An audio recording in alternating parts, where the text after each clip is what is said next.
प्यारे बहनों और भाइयों, मेरा नमस्कार स्वीकार हो। देखिए, आज हम आपके लिए विषय लाए हैं राशियों के जो ग्रह होते हैं उनके लिंग भेद और ग्रहों के तत्व। ये आज का हमारा विषय है।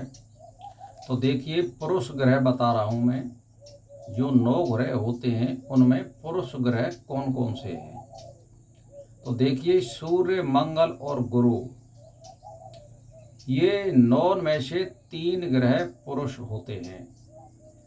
और यदि एक किसी की कुंडली में, पुरुष की में, पंचम भाव या पंचमेश को या पंचम भाव को देखते हों या उस भाव में विराजमान हों या पंचमेश को देखते हों, तो ये ज्योतिष के अनुसार पुत्र प्राप्ति का योग बनाते हैं। स्त्री ग्रह चंद्र और शुक्र हैं।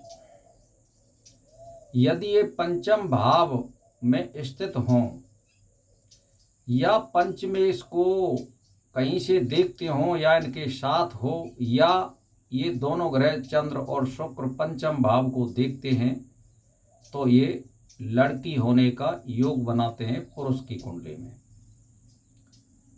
अब है बुध, ये नपुंसक ग्रह है, ना स्त्री है ना ये पुरुष है। अब वैसे ये पुरुष नपुंसक है और स्त्री नपुंसक शनि है, तो इनसे भी कोई ऐसा योग नहीं बनता है। अब आती है ग्रहों के तत्व कौन कौन से हैं। तो देखिए, पहले मैं बता रहा हूँ 9 ग्रह के कौन कौन से तत्व हैं। जैसे अग्नि तत्व, अग्नि तत्व में सूर्य और मंगल आते हैं। जल तत्व में चंद्र और शुक्र आते हैं। और पृथ्वी तत्व में बुध ग्रह आते हैं। और आकाश तत्व में गुरु और वायु तत्व में शनि आता है। राहु केतु की यहाँ पर गणना नहीं की जाती है। तो देखिए, इनसे क्या होता है कि यदि आपकी कुंडली में, जैसे मान के चलिए लगन में अग्नि तत्व ग्रह बैठा है, कौन सा, सूर्य और मंगल, तो इसका मतलब ये है कि वो मनुष्य हो या स्त्री हो, उसका स्वभाव क्रूर होगा, गुस्सैल होगा और तमोगुण करने वाला होगा, क्योंकि अग्नि का ये स्वरूप है। आप सोच लीजिए।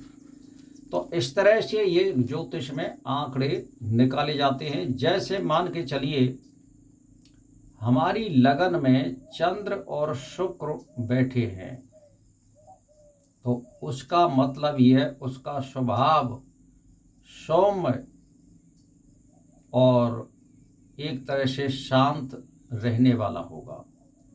इस तरह से इनकी गणना की जाती है। तो मैं आपके लिए जो बता रहा हूँ, ये क्यों बता रहा हूँ कि आप कुंडली के, अपनी कुंडली का अवलोकन अपने आप कर सकते हैं। और ये ज्ञान है, कोई भी इसको प्राप्त कर सकता है। ज्ञान लेना कोई अशुभ नहीं होता है, शुभ होता है। चाहे वो किसी भी प्रकार का ज्ञान हो, उसे ले लेना चाहिए और इसकी कोई उम्र भी नहीं होती है। इसीलिए मैं आपको ये अध्ययन के तौर पर आपके लिए बता रहा हूँ। फिर मैं दोहरा देता हूँ कि पुरुष ग्रह कौन कौन से होते हैं, सूर्य, मंगल और गुरु। स्त्री जो ग्रह होते हैं वो चंद्र और शुक्र होते हैं। पुरुष नपुंसक ग्रह बुध होता है और स्त्री नपुंसक शनि होता है। अब आती है तत्व, यानी अग्नि तत्व, जल तत्व, पृथ्वी तत्व, आकाश तत्व और वायु तत्व। ये जो है 5 तत्व हैं। पांचों तत्वों के ग्रहण का अवलोकन मैं करा रहा हूँ आपके लिए, जिससे आपको ये मालूम पड़ जाए कि उसका स्वभाव कैसा होगा, शरीर मोटा होगा कि पतला होगा। इन्हीं तत्वों की वजह से गणना की जाती है। जैसे मान के चलिए सूर्य और मंगल है लगन में, तो मनुष्य क्रोधी स्वभाव का होगा और एकरे शरीर वाला होगा। यदि जल तत्व चंद्र और शुक्र लगन में है तो सौम्य स्वभाव होगा, शरीर भारी होगा।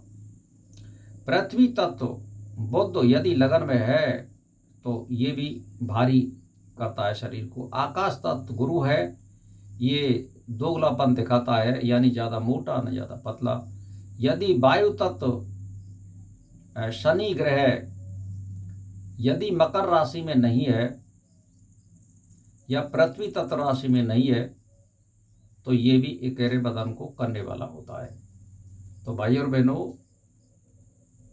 आज मेरा यहीं पर टॉपिक समाप्त होता है और मेरा नमस्कार स्वीकार हो।